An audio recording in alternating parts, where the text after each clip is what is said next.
Okay guys, itong video na ginawa ko is guide to para sa mga players na hindi pa alam kung paano mag-maneuver or kung paano pumunta sa war camp ng GBG at saka ng WOC. Okay, so unahin natin yung sa GBG. So una, kailangan i-make sure nyo muna na wala kayo sa loob ng guild hall pag nag-teleport kayo. Kasi once na mag-teleport kayo na nasa guild hall, hindi kayo makakapasok dun sa portal ng GBG. Parang nagkakaroon ata ng error message about sa magic barrier or something. So game start natin. Una, punta lang kayo dun sa more. Then after that, click nyo yung guild. So once nasa guild features na kayo, punta lang kayo dun sa guild battle. Then pindutin nyo yung GBG. Ngayon, once makita nyo na yung mga map na pwedeng puntahan, mag-aantay lang tayo ng command para, from our commander kung saan tayo papasok. Okay? So usually naman binibigay yung instruction bago mag-start, and then minsan naman actual while ongoing yung war. Okay? So una, sasabihin ng commander niyan kung saan front tayo papasok or susugod. So para makita nyo yung guild war front, kita nyo naman sa UI sa left upper corner. So nakalagay doon guild war front. So i-click nyo lang yun. Then lalabas yung drop down. So makinig lang tayo kung saang front tayo papasok.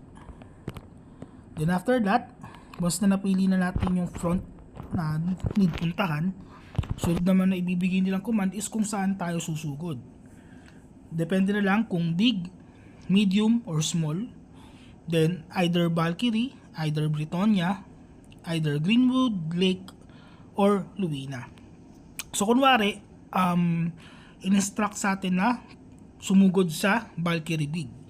So para makapunta ron, i-click nyo lang yung arrow na nandito sa may kanan. Yung blue na patusok. Yan. So once na pindutin nyo yan, automatic magte-teleport tayo dun sa mapa.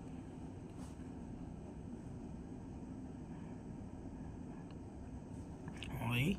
So once nandun na tayo sa preparation camp, so kinig lang ulit tayo sa command kung saan tayo kung saan portal tayo papasok. Kung sa taas ba o kung sa baba. Okay? So yung nasa gitna kasi, ang pwede lang pumasok diyan is yung defending na guild. So kung hindi pa nababasag yung Imperium or iba yung may-ari nung castle, hindi kayo makakapasok diyan. So either sa taas or sa baba lang tayo. Okay, then itong parang malaking kaldero na nasa mapa, kung makikita nyo, dagdag information na lang din.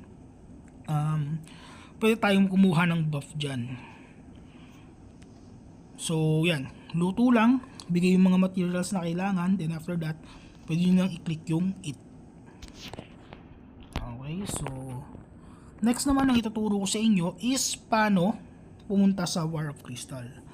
So mas madali siya. Okay, so kailangan nyo lang gawin, punta lang tayo sa more.